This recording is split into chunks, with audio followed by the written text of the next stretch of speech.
companheiros e companheiras verdes, tem dias que são dias que a gente vai contar para os nossos netos quando tivermos. E esse é um desses dias. É um dia assim de profunda felicidade, de profundo sentimento de realização, um dia de respostas para perguntas que são importantes. E eu, durante 20 anos, quase 21 anos, tive aqui, no fundo do meu coração, uma pergunta que hoje eu vejo respondida. Na vida, às vezes, nós temos sucessão de fatos, fatos maravilhosos e auspiciosos, fatos trágicos e terríveis. Há 20 anos atrás, eu vivi uma sucessão dessas. Tivemos as eleições de novembro, na época era novembro, de 1988, um resultado muito bom na cidade do Rio de Janeiro.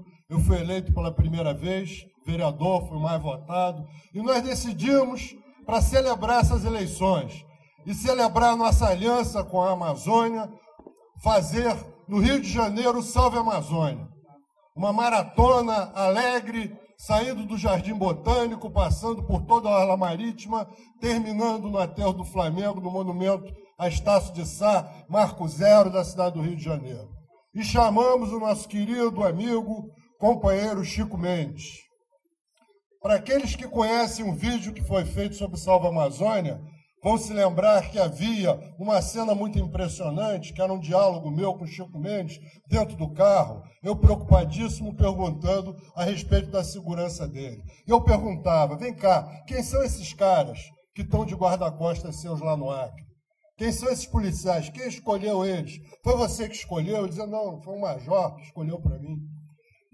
E a gente chegou a falar comentar até o nome de Darli Alves, que veio a ser o mandante do crime. Onde é que está esse cara? Ele está foragido. O pessoal da Polícia Federal avisou ele antecipadamente que havia um mandato de prisão que tinha sido mandado do Paraná para o Acre contra ele. Ele foi avisado. Então, conversávamos tudo. Uma coisa que as câmeras não registraram foi que, no final dessa conversa, eu consegui convencer o Chico de que ele devia permanecer no Rio de Janeiro.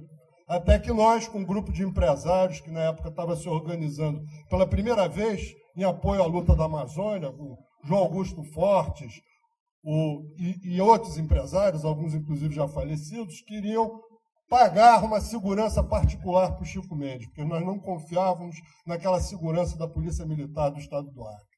Ele se convenceu. E isso foi um alívio incomensurável. Ele ia ficar no Rio durante um mês, se fosse o caso, até que esse problema fosse resolvido. Então, nós completamos o Salve Amazônia, foi um sucesso absoluto ali. Esteve a Cristiane Torlone, estiveram numerosos artistas, Lucélia Santos, Ney Matogrosso, o Betinho, o Gabeira. Enfim, foi um momento assim de extrema alegria. E no dia seguinte eu soube que, inopinadamente, o Chico tinha voltado para o Acre, porque naquela mesma noite ele tinha conversado com a família dele e a família tinha dito, mas Chico, você vai passar o Natal no Rio de Janeiro? Não vai passar o Natal com a família? Ele voltou para lá. Um mês e 2 dias depois, eu estava com o Gabeira, a Lucélia, o maestro John Ashley, o grupo primeiro que fundou o Partido Verde, na casa do psicanalista Luiz Alberto Pi, quando nós recebemos aquele terrível telefonema. O nosso companheiro Chico Mendes tinha sido assassinado. E desde aquela época, desde aqueles dias, eu sou atormentado por 2 dúvidas. A primeira delas é se eu podia ter feito alguma coisa a mais. Se eu não devia ter telefonado de noite para a casa da Rosa, que era a companheira onde ele estava, para checar se de fato aquilo estava valendo, se de fato ele ia ficar no Rio de Janeiro, se não tinha mudado de ideia.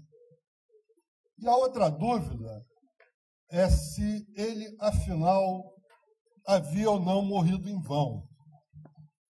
Porque nós, sobretudo da minha geração, que fizemos a luta armada e em todo o continente latino-americano, nós tínhamos um pouco aquela cultura de que nenhum de nós morria em vão.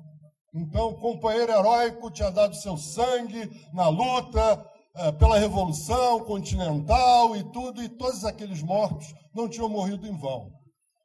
Depois, com o passar do tempo, a gente vai amadurecendo e vai vendo, percebe que a luta pacífica do povo brasileiro, no final dos anos 70, a luta de multidões pacífica que sentava no chão no meio da rua tinha sido mais eficaz do que aquele punhado de metralhadoras que nós tínhamos empunhado. E, portanto, aquele sacrifício de fato tinha valido a pena? Aquele sacrifício de fato tinha contribuído para a redemocratização do país? No caso do Chico, a minha dúvida era um pouco diferente. Evidente que a morte dele colocou a causa amazônica num patamar superior. Foi a primeira vez que o mundo falou de fato sobre a questão da floresta amazônica. Foi a primeira vez que a repercussão do assassinato de um líder sindical e de um líder ecologista no Brasil teve tamanha repercussão internacional. Então a questão não é essa. A questão era simplesmente o seguinte: se ao assassiná-lo, eles não estavam de fato matando uma pessoa insubstituível. Se ao assassiná-lo, de fato, eles não tinham obtido uma vitória estratégica contra o nosso movimento. Ao longo do tempo, essa hipótese foi sendo questionada. Tivemos a grande vitória da esquerda ecológica no Acre, com a eleição do nosso companheiro Jorge Viana governador. Tivemos a carreira política da Marina, que, de certa forma, no âmbito político, conseguiu ocupar de forma absolutamente abrangente o lugar do Chico Mendes. Embora, no âmbito do movimento sindical, até hoje, essa perda não tenha sido recuperada. No entanto, no dia de hoje, eu recebo aqui a resposta a essa pergunta que me atormentou durante tanto tempo. Não, Chico Mendes não morreu em vão. Ele está aqui com a gente nesse momento histórico em que nós vamos dar os primeiros passos para a transformação do Brasil. Uma transformação que se dará em cima de consensos, uma transformação que se dará somando, uma transformação que se dará não negando o que de bom possa ter sido feito ao longo dos últimos 16 anos por essas duas vertentes rivais da social-democracia, mas com uma proposta de ir além, de ir muito além, de ir muito além em termos nacionais, de ir muito além em termos planetários, porque nós vivemos nesse momento uma situação absolutamente dramática. Nós recebemos a cada mês, praticamente a cada semana, um relatório científico mais preocupante do que o anterior em relação às questões do aquecimento global. Sistematicamente, as piores hipóteses vêm se verificando. O derretimento do Ártico vem sendo mais vertiginoso do que os cientistas previam há 10 anos atrás. O das geleiras do Himalaia, dos Andes, enfim, existe uma situação mais grave do que aquela que se imaginava até há 2 anos atrás da Conferência de Bali. Nesse momento, a responsabilidade do Brasil é absolutamente fundamental. O nosso país tem que estabelecer metas de redução das suas emissões de gases de efeito estufa.